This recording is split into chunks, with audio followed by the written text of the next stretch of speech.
প্রিয় বন্ধুরা আমার, আসসালামু আলাইকুম রহমতুল্লাহি ওবারাকাতু। প্রিয় বন্ধুরা, দেখতে পারতেছেন স্ক্রিনের মধ্যে একটি গাছ দেখা যাচ্ছে। গাছটি আকারে একেবারেই ছোট। এই গাছটির নাম কি আপনারা অনেকেই জানেন, আবার অনেকে জানেন না। এই গাছটি এক এক জায়গায় এক এক নামকরণ হয়ে থাকে। এই গাছটিকে অনেক জায়গায় যষ্টি মধুর গাছ বলে, আবার কেউ কেউ এই গাছটিকে মিষ্টি মধুর গাছ বলে। আসলেই এটা যষ্টি মধু কিংবা মিষ্টি মধু একটাও বইয়ের মধ্যে খুঁজে পাওয়া যায় না।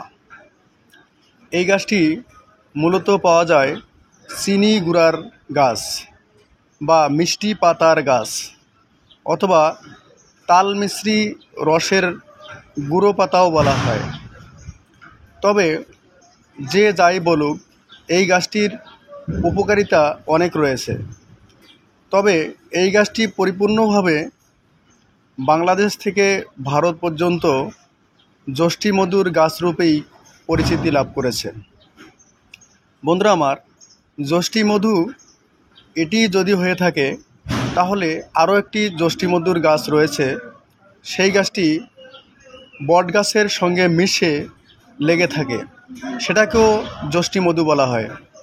আবার আরও একটি গাছ রয়েছে যেটা রাজফুলের গাছের মতো বড় হয়ে থাকে, মোটা মোটা শিকড় বাকড় হয়ে থাকে। তবে এই গাছটি কিন্তু ভুল গাছ নয়। আপনারা এই গাছের উপকারিতা শুনলে অবাক লেগে যাবেন। প্রথমত আপনাদেরকে একটি উপকারিতার কথা বলি। যে সমস্ত ভাইয়েরা শিল্পী হতে চান, শিল্পী হতে চাইলে এই মিশ্রি গুড়ার গাছের পাতা আপনারা চিবিয়ে চিবিয়ে 1 সপ্তাহ থেকে 15 দিন পর্যন্ত খান। তাহলে দেখবেন আপনার গলার স্বর, কণ্ঠ এত সুন্দর হয়ে গেছে যা আপনি কখনোই ভাবতেই পারেন নাই।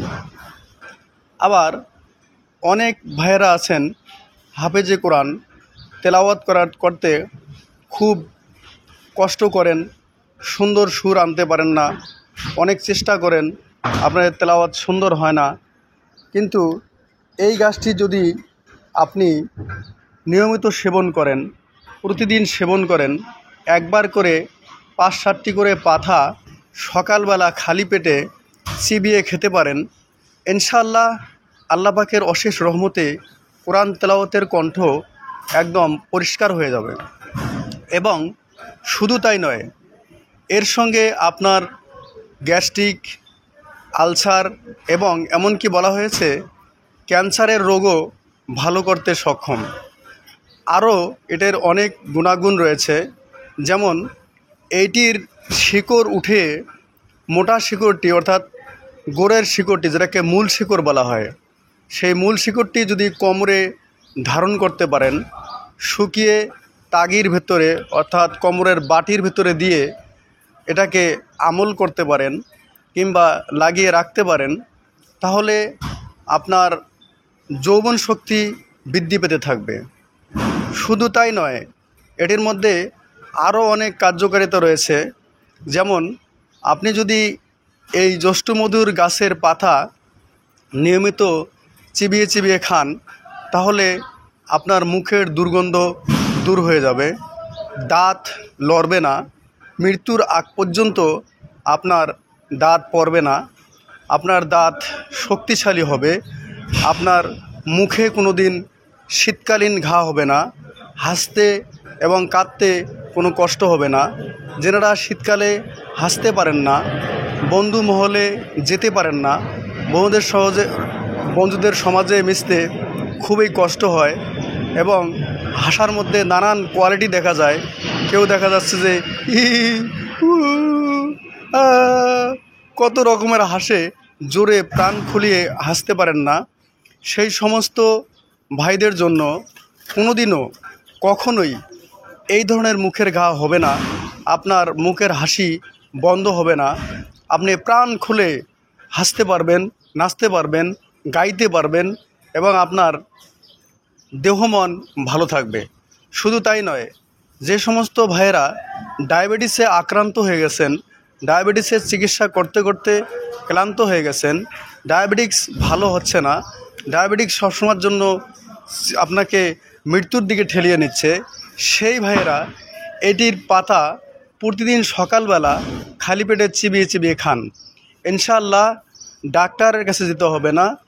এই মহা ঔষধ, এই যষ্ঠমধু, মিষ্টি মধু অথবা মিশ্রদানার পাতা আপনাকে এই রোগ থেকে ভালো করতে সহায়তা করবে।